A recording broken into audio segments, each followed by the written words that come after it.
आओ बच्चों, आज हम कक्षा 5वीं विषय पर्यावरण पाठ 12 दर्पण इस पाठ को पढ़ने जा रहे हैं। दर्पण क्या चीज़ है ये आप सभी लोग जानते हैं।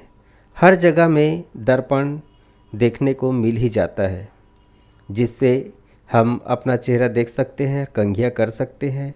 चाहे नाई की दुकान हो, चाहे गाड़ी हो, चाहे कहीं भी हो, हमें देखने को मिल ही जाता है। चलिए आज हम दर्पण का उपयोग क्या क्या होता है इस बारे में पढ़ते हैं।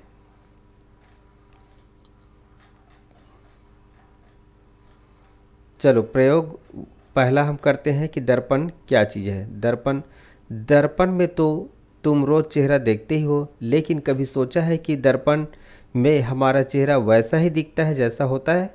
ध्यान से देखो कि बायां दायां हाथ दर्पण में किस तरह दिखाई देता है। ये सब प्रयोग आपको करना है। इसके बाद आगे की बात हम लोग करते हैं। जब तुम कंघी हाथ से करते हो, दाएं हाथ से करते हो, तो दर्पण में कौन सा हाथ उठेगा, दायां या बायां? दर्पण में जो भी चीज़ दिखाई देता है वह उल्टा प्रतीत होता है, क्योंकि जब कभी भी हम कोई चीज़ दर्पण के सामने करते हैं तो दर्पण सीधा सीधा प्रतिबिंब बनाता है। अब तुम अपना नाम, कक्षा आदि दर्पण में बने प्रतिबिंब की आकृति में लिखो। तुम्हारा दोस्त इसे पढ़ रहा है या नहीं? अब दर्पण में देखो, क्या तुमने जो भी लिखा है वह सही लिखा है? बताओ। नहीं, क्योंकि ये उल्टा दिखाई पड़ रहा है। और यही कारण होता है, तुमने देखा होगा कि एम्बुलेंस या फायर ब्रिगेड की गाड़ियों में आगे की ओर उल्टे अक्षरों में इस तरह लिखा होता है कि दर्पण में देखने वाला पढ़ सके और पढ़कर समझ सके कि वो एम्बुलेंस है या फायर ब्रिगेड का इमरजेंसी गाड़ी है।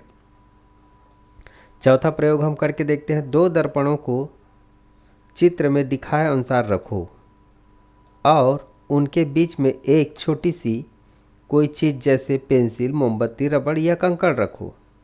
अब बताओ कि दर्पणों में कितनी चीज़ें दिखाई दे रही हैं। अब यहाँ पर चित्र में देख सकते हो बच्चों कि यहाँ पर दर्पण में दो मोमबत्तियाँ दिखाई, दो दर्पण में दो मोमबत्तियाँ दिखा रही है। इस तरह से हम हमारी मोमबत्तियाँ वहाँ 3 दिखाई पड़ेगी। ठीक है बच्चों, चलो आगे बढ़ते हैं। यहाँ कुछ चित्र में दिए गए इसमें से एक चौकोर बना है।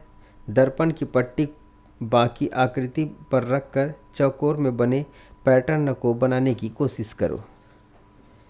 तो ये काम आप लोगों को करना है बच्चों। अब हम कुछ और इसके आगे पढ़ते हैं। उल्टा करके देखो।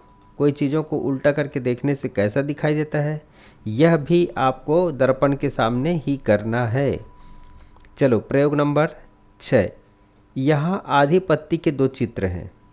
इनमें पत्तियों को अलग अलग तरह से तोड़कर आधा किया गया है। जहाँ से तोड़ा गया है वहीं दूसरी लाइन बनी है। दोनों चित्रों में टूटी लाइन पर दर्पण रख कर देखो। यहाँ पर हमें दर्पण रखना है, जो मार्क दिया हुआ है।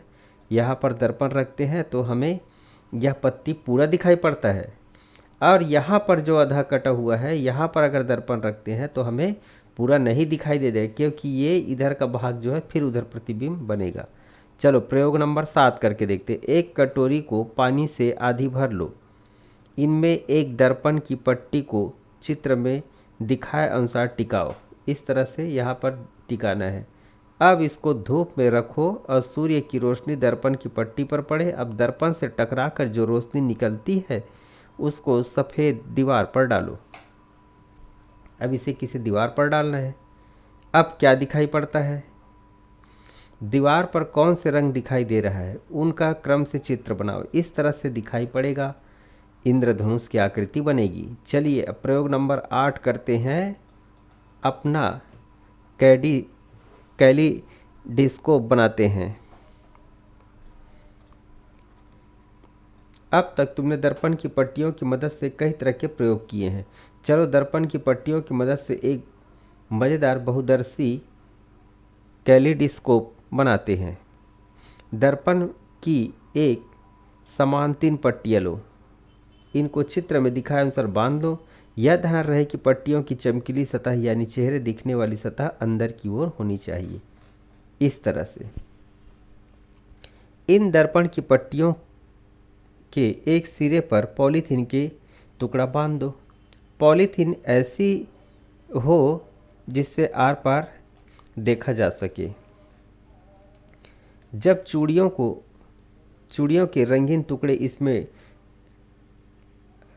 अब चूड़ियों के रंगीन छोटे छोटे टुकड़े इसमें डाल दो।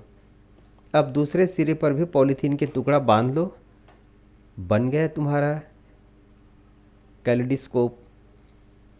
और देखो, इस घुमाते जाओ और देखते जाओ कि इसमें क्या दिखाई पड़ता है। जो बनने वाले चित्र हैं उनको यहाँ पर बताना है। अब बच्चों यहाँ पर देखो, आधे चित्र को दर्पण की मदद से पूरी करना है। इस तरह से यहाँ पर दर्पण रहेगा तो ये इधर का जो हिस्सा है दर्पण पर पूरा पूरा प्रतिबिंब दिखाई देगा। आधी मटकी यहाँ पर पूरी हो जाएगी, यहाँ पर वैसे ही ये भी हो जाएगा। तो बच्चों, अब आप लोगों को कुछ मौखिक प्रश्नों के उत्तर देना है। दर्पण का उपयोग कहाँ कहाँ किया जाता है इसको बताना है। दर्पण का उपयोग कहाँ कहाँ किया जाता है बताओ। नाई दुकानों में होता है, एम्बुलेंस में होता है, गाड़ियों में होता है, और कई शोरूम में, स्कूलों में भी होता है ना। बताओ कि दर्पण में निम्न अक्षर किस तरह से दिखाई देंगे। आ कैसे दिखेगा, इसका उल्टा रूप तैयार करना है आप लोगों को, है ना। इंद्रधनुष में कितने रंग होते हैं। इंद्रधनुष देखिए ना, 7 रंग जो होते हैं उसी के। एम्बुलेंस में, एम्बुलेंस उल्टे अक्षरों में क्यों लिखा रहता है। उल्टे इसलिए लिखा रहता है कि जैसे ही कोई पीछे से गाड़ी को देखेंगे अपनी दर्पण में तो उनको सीधा दिखाई पड़ता है। चलिए बच्चों, आज का कार्यक्रम आप लोगों को कैसा लगा, है ना। और कुछ समस्या हो तो हमारे व्हाट्सएप नंबर पर कमेंट्स कीजिए। धन्यवाद। आज के कार्यक्रम में सम्मिलित हुए इसलिए बहुत बहुत सभी बच्चों का धन्यवाद। और फिर मिलेंगे अगली पार्ट लेकर अगली कक्षा की।